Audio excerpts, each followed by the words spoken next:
Hello and welcome to the Patent Pending Made Simple testimonial section here, I guess. Today we have Tyler. You use the software. I'll let you introduce yourself, Tyler. Hi, yeah, I'm Tyler. I used the software about a month ago now, about 2 months, probably 2 months ago now. Yeah, it was very easy, very quick. I think we just had one meeting in person, and then all the rest of it was done online, and like the whole process took maybe 2 or 3 weeks to finish. It was very easy. Yeah. Well, before we jump into it, let me ask you what made you want to choose the software, or how did how did you decide to use it as opposed to using a patent attorney?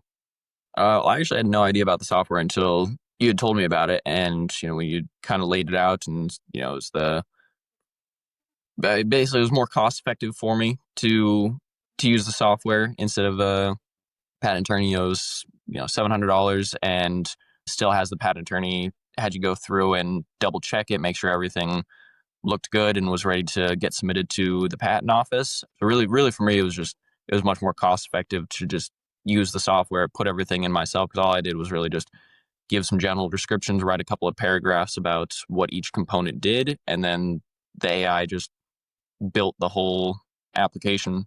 And then yeah, we just had to double check it for the robotic side. Some of it was just kind of worded weird, but other than that, it was great. Okay, good. And then did you have any skepticism about the software before you decided to purchase it, or do you have any concerns beforehand? Not really. I figured if it didn't look good, you would fix it. So it was pretty easy. Yeah, I do like that. I do like the combination of having the software draft something and then having me review it. It also helps me stay focused on the strategy stuff, right? On the most important, kind of valuable part of the service process that I think I deliver. Because a lot of it is just nuts and bolts writing, which if the AI can do, I think I can stay focused on the higher level, more impactful stuff, I think. Very good. So no real skepticism. Get to have a safety net of a patent attorney there. And then you use the software. Could you describe what that was like? How long did it take? Did you find stuff? Were the questions easy, difficult? I found it wasn't difficult to use. I think my hardest part using it was each page was kind of asking different questions, but in reference to how the other components work together. So I felt like I had to, and this is probably just inexperience using the software, but I felt like I had to keep going back to different pages and looking at, okay, how did I write this? How can I integrate this wording into this other component to make sure it shows that they're all working together, because it's trying to write it so that the robot could read it. I think that was the hardest part, is not writing it in a way that makes sense, because it's not only a legal document, but it's also a robot writing a legal document. So there's some components about it with actually the writing portion that were difficult for me, and like the wording and structuring the paragraphs. But other than that, I think it was like once you actually have everything put together, it ran very smoothly. Okay, very good. Yeah, that is one thing we're trying to work on updating the software so that it can give you references back to what you previously written. So we're working on that. And I think you're right. That would be very helpful. Mm. But yeah, in terms of the drafting process, like when I saw what you had written, I thought you had done a very good job. And to me, it made sense. I mean, you have a very technical kind of a mind, right? So even all the drawings, stuff you put together was all very kind of organized, right? One of the challenges that I see with folks using the software is that they, they may end up writing a bunch of different things in kind of a unorganized fashion. Your stuff was already very organized, so I'm sure that made it just very easy for you to just kind of plug page by page. Yeah, I think on that, I think honestly, the for most people, I think that's gonna be the hardest part about the software, is especially if you never had any experience with like Chat GPT, because that was my first experience with like writing AI was Chat GPT, because it helped me a lot with actually building my prototypes and like the math stuff, and like if you have experience with how AI needs you to write sentences and write paragraphs and structure things so that it makes sense to the computer, because you can't just give euphemisms or scenarios, because it's going to take everything super logically. So you have to break everything down to be near perfect so the computer can understand it. And I think that's the hardest part, is if you don't have any experience with the writing portion of it, when you get to the end, you're going to be like, what the hell is the computer even thinking? This doesn't make any sense, because it doesn't to the computer. I mean, you're talking gibberish and it gives you gibberish back, and it doesn't work out very well. Yeah, no, I think you did a great job on it. Okay, so you use the software. How long, if I know it's been a month, but how long do you think it took you to get through all the questions and to hit submit? I know it took me 2 days. I think it was probably a total of like maybe like 6 to 10 hours, like 8 hours, somewhere in there. I think it was like 4 or 5 hours the first day, and then like 3 or 4 hours the second day, something. Yeah, it was about 8 hours Okay, yeah. in total to write everything. Because like I said, it was just trying to figure out like going back and forth with the pages to reference each component so that I could input it to make sure that I was stating the same things paragraph to paragraph. So, the everything was very linear and organized, and structuring the sentences so that the AI could understand it. And yeah, I think in total it took about 8 hours ish. Mm, good. So that's good to know. I think on our webpage we say patent pending in under 2 hours, but I think if you were going to take the time and effort, which I think you should do, because your output was amazing. It's one of the reasons I wanted to interview you. It was really good, and you did a really good job of providing all the details and the alternatives and things like that. So if you're an inventor watching this and thinking about using the software, I think even though you could fly through it and get done in under 2 hours, I think it makes sense to take your time, like Hmm. Tyler did, and really provide a high quality input into the software. All right, so you hit submit, and then you received the patent document. What did you think? What were your first impressions? And then I'll guess I'll conclude after that. I have one more question. Okay. Yeah, I think from when I was reading it, I think there was only two things. Can't remember what this. I feel like there was two things, but I can only remember one of them off the top of my head. The first one um, was just like for my mechanism, I need the pocket knife to close safely, but in the final draft, somehow the AI had it backward. It wanted to open safely instead of close safely. So I just had to change some wording around there, and like the initial like how the mechanism works.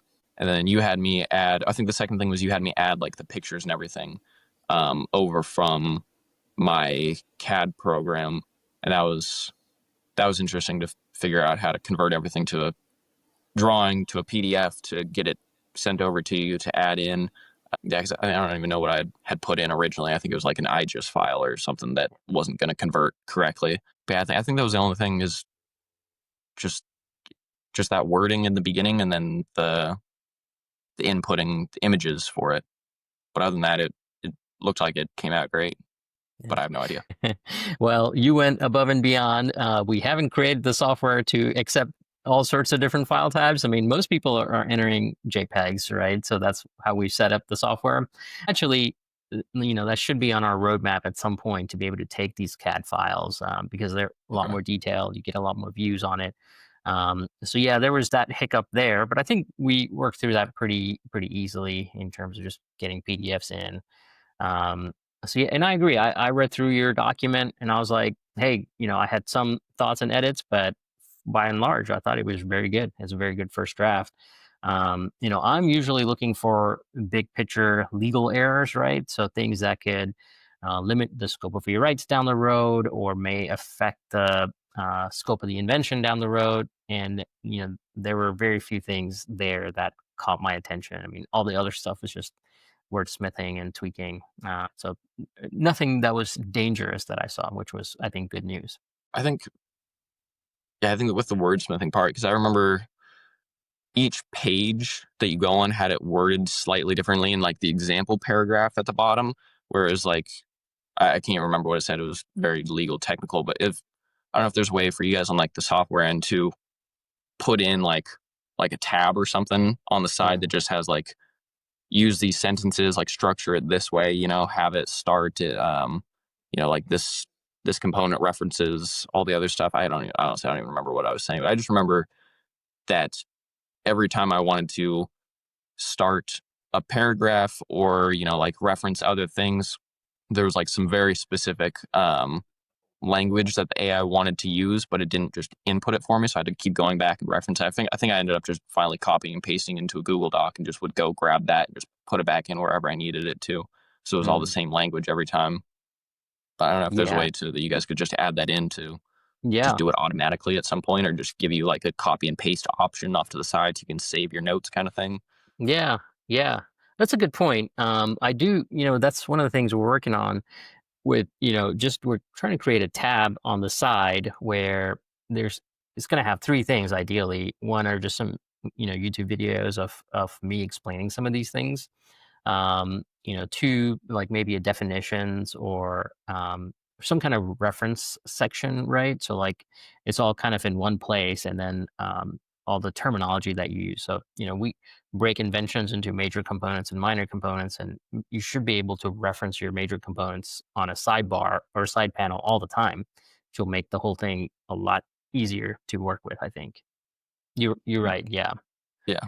Yeah, something like that. I think those would be really good yeah, additions, really kind of streamline it so it doesn't feel like it's a lot of back and forth. 'Cause I mean, I probably could have saved a couple of I think you could definitely get closer to doing like 5 or 6 hours if you really wanted to go over the top, but it's just the yeah, back and forth, the copying and pasting and like restructuring stuff to make sure that it yeah, matches what you had already said, and just I think just the that part probably ate up a lot more time than it maybe should have, and yeah, I think that'd be an easy fix in the future. I think it would definitely yeah. streamline stuff a lot.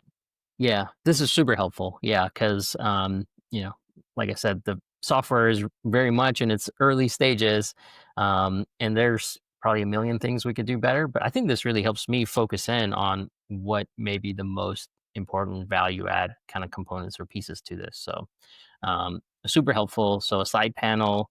We try to do this where we try to write like a beginning of a sample answer for each of the questions. I don't know if you saw Mhm. that or found that to be helpful, or if you think we should have elaborated on that part. Those samples that it was giving, that's what I really liked. My only problem with Okay. that was as soon as you start typing, it would Mm, disappear. So uh-huh. that's what I kept having to go back and copy and Oh, paste I it from see. like my old one. Yep. Because if like there was a way that like if you just had it like I said, you had like three different, or five different whatever like options to choose from, like for Yeah. each person, or like pre-drafted things that like the AI Yeah. can structure around, that the AI Yeah. like likes that language and it like works for the patent and everything, and just have every single paragraph start with that where it needs to be, right? And Mm, you can swap it around if you need to. yeah. Um, because yeah, I really liked the samples. The samples actually make it a really Mm, easy to just kind of like, okay, this is what it's looking for. I can just restructure it to be my words, my components, and go through and just build out with the sample. yeah. But I kept having to go back, or what I would do is copy my whole paragraph, delete it, look at what the sample says, because you can't copy the Oh, sample either. I see. So I'd have Yeah. to just copy everything I had written, delete it, read what the sample was, where I wanted it. Okay, cool. Paste it back in, do like a sentence that I could remember, then copy it, delete it, um, and just go through like each piece of the sample and make sure I was hitting all the points. I Um, see. so maybe like something in the sidebar that just had like the sample, and it's like Mm, everything's written out how it needs to be, and all you're doing is putting in your components, what your references are, all that, instead of having the sample that you write over the top of and it yeah. disappears as soon as you start writing. Just have it off to the side to Mm. use as a reference. Yeah, that's a good point. I think maybe we can just because we have some instructions underneath the text box, so maybe we Mm, can just put those samples there. That way they don't disappear. Yeah, Tyler, you went above and beyond because this is the previous version of the software. We would ask people to complete this sentence, right? So we would kind of start people off, and we're like, just finish it. And mm, people really didn't like that. They were like, "Well, I don't know what to say. I don't talk like that." So we're like, "Okay, yeah. let's remove let's give people the option." But yeah, that makes sense. Yeah. Yeah, I don't know. It's hard because everyone's gonna like to do things their own way. So I mean, I don't know. Yeah. It's almost like you have to give people options, but if you get too many, then Yeah. they start freezing because they're like, I don't know which one's right because I have three different options to choose from, and they want to do things their Yeah. own way, and it's I don't know. Yeah. Yeah. It can definitely be a pain in the ass to serve everyone. Hey, well, that's, part of the fun of developing Yeah. something like this. Okay, very good. So, you received the output, you were happy with it. Where are you in the inventive process now? What are you doing with your invention? Has the provisional, made a difference in those endeavors? Or how has it helped? That kind of thing. Well, the provisional definitely helps. Right now I'm working on getting a prototype done. Actually, it really sucks because I built everything on a 3D printer, which apparently skewed my idea of what is reality. Because I sent all my designs to at first the manufacturer that I wanted to use. They said it was going to be too complicated. They wouldn't build it. So it's like, okay, let me see if I can have a custom machine shop do it. Hmm. He said it was too complicated. He didn't have the machines for it. And it was like, Interesting. all right, that's super annoying. So I sent it to a third person. I'm waiting to hear back from him if he can like redesign some of the pieces to be more easily be manufactured. Because you need like special machines for the designs I'm using, which all this stuff, like I said, is built on a 3D printer, and it works. It's great, but as far as the actual like manufacturing side, it just can't be done right now without Mm. significant cost. So the patent's all done. I'm all done with that. Got it all set up and everything. And now I just need to figure out how to make the product. And it's Yeah. the next chapter in the inventive process. It's like Yeah. every speed bump you get over, there's like 10 more that hit you, and you're like, ah, it sucks. Hey, welcome to being an inventor. Yeah, It's a it's fun. Yeah, it's fun. It's frustrating, but it's fun. Yeah, let me know. I have some additional 3D folks that I can connect you with if you need to. But I'm so glad you're sharing this because a lot of inventors don't appreciate this, right? They kind of sometimes it's easy to think of the patent as the end of the journey, but I kind of think of it as the beginning of the journey. Oh yeah, Um, and this is why I like provisionals in the first place, because, a lot of times I have clients or inventors who have a great idea and they're like, yeah, I can't imagine it being any other way. I'm like, just wait until you talk to manufacturers. Invention or necessity is the mother of all invention, right? And if you have constraints in the design process and the manufacturing process, you'd be surprised at how much alternatives you can come up with and how many tweaks and changes you can come up with. And sometimes you have to, right, to be able to manufacture it in a cost effective way. And I think that's exactly why the provisional is here, right, to help you navigate all this stuff, and capture all the changes that you make along the way when we convert your provisional into a non-provisional. So I think it's doing its job from my perspective. yeah. I think like for all the inventors that are watching, it's I went through dozens of different designs, dozens, to get it to the point that it even worked on a 3D printer to get the patent started. And then, like I said, once you got through the patent, I'm probably going to do a few more dozen designs to get it manufacturable in the same to both fit the patent and the manufacturer's specifications. And it's the more it grows and the more integration you have to get from the the paperwork, the legal side, the patent, everything to the manufacturer, the CAD, the design, and everything, and have it all fit the same criteria. It grows and grows and grows and gets more and more difficult to manage. But I think if you can get there, it's worth it. Yeah. Yeah, I agree. Yeah, and I always say, a lot of inventing and being successful is shots on goal, right? So you need to iterate on your product, maybe more times than you think. And you also have to come up with lots and lots of idea, and most of them are maybe not going to be great. But that's how you find good ones, I think. So Yeah. you've done that, and I'm glad you're sharing that because that's something people don't talk about very often, I think. Well, thank you. All right, very good. Well, thanks, Tyler, for doing this. Do you have any other closing thoughts about the software or any other advice to our inventors who may be listening or watching? No, I think the software was good where it's at. All right, I think it definitely has the potential to be great. Yeah, just some tweaks here and there, and yeah, I mean it's being invented just like everything else is. So it's the process. Yeah, no, it was pretty easy for where it's at. Yeah, I appreciate you letting me know about that too. That was a good opportunity to see the patent side from how you guys actually write stuff out. Is the other side of it is I think a lot of people just take other people's jobs for granted. It's like, oh, I'm just gonna hand you a bunch of components and you're just gonna build this whole thing for me. It'll be super easy. And it's like it's not that easy. It's really not. Yeah. I mean, the AI piece is nice in the software. And we've done some custom tuning of the models, right, with our patents and stuff like that, which is great. But I think the real value and the real benefit of the software is that it kind of forces a framework on you, right? It's a framework that we've Mm, developed over the years of practice of what a good patent application ought to be and what it should look like, and it kind of forces you to go through all those layers of our framework. And I think that's probably where the real value of the software is, right? Like the AI, I think, is a nice kind of advertising commercial feature, but I think the real value is the framework.